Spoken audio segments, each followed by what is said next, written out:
PV അൻവറിനെ UDFിൽ എടുക്കുന്നതുമായി ബന്ധപ്പെട്ട ചർച്ചകൾ പൂർണ്ണമായി അവസാനിച്ചുവെന്ന് പ്രഖ്യാപിച്ച ശേഷവും അദ്ദേഹത്തോട് ചില പ്രമുഖ കോൺഗ്രസ് നേതാക്കൾ സംസാരിച്ചതായി സൂചന. മത്സരത്തിൽ നിന്നും പിന്മാറേണ്ടതില്ലെന്ന് അൻവറിനോട് ഇവർ നിർദ്ദേശിച്ചതായാണ് ലഭിക്കുന്ന വിവരം. തിരഞ്ഞെടുപ്പിന് ശേഷം സാഹചര്യം മാറുമെന്നും അപ്പോൾ പരിഗണിക്കാമെന്നും അൻവറിന് പ്രതീക്ഷ നൽകിയിരിക്കുകയാണ് നേതാക്കളുടെ രഹസ്യ ചർച്ച. ഇത്തരം പ്രശ്നങ്ങൾ മുസ്ലിം ലീഗ് ഇടപെട്ടാൽ പരിഹാരമുണ്ടാകുമെന്ന വിശ്വാസം മുന്നണി പ്രവർത്തകർക്കുണ്ടായിരുന്നു. ഈ വിശ്വാസ്യത കോൺഗ്രസ് കളഞ്ഞു കുളിച്ചുവെന്ന വികാരം ശക്തമാണ്.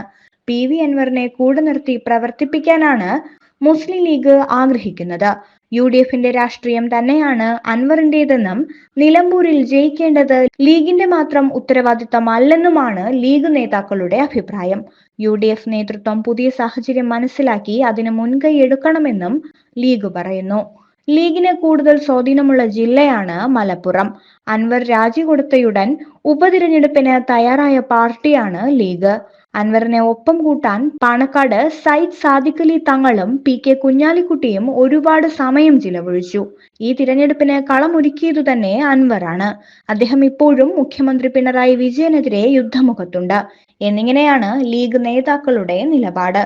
അൻവറിനെ അനുനയിപ്പിക്കാൻ പ്രതിപക്ഷ നേതാവ് VD സതീശൻ ശ്രമിച്ചില്ലെന്നും അനാവശ്യ വാശിയാണ് ഇക്കാര്യത്തിൽ സതീശൻ കാണിച്ചതെന്നുമുള്ള അബ്ദുൽ ഹമീദ് MLA പരാമർശം മുസ്ലിം ലീഗിൽ നിലനിൽക്കുന്ന വികാരത്തിന്റെ പ്രതിഫലനമായാണ് കരുതാൻ. മുസ്ലിം ലീഗ് യോഗത്തിൽ VD സതീശനെതിരെ രൂക്ഷ വിമർശനം ഉയർന്നിരുന്നു. സതീശന്റേത് ഏകാധിപത്യ പ്രവണതയായിരുന്നുവെന്നായിരുന്നു വിമർശനം. PV അൻവർ പ്രശ്നം നീട്ടിക്കൊണ്ടുപോയി വഷളാക്കിയെന്നും യോഗത്തിൽ അഭിപ്രായമുയർന്നു.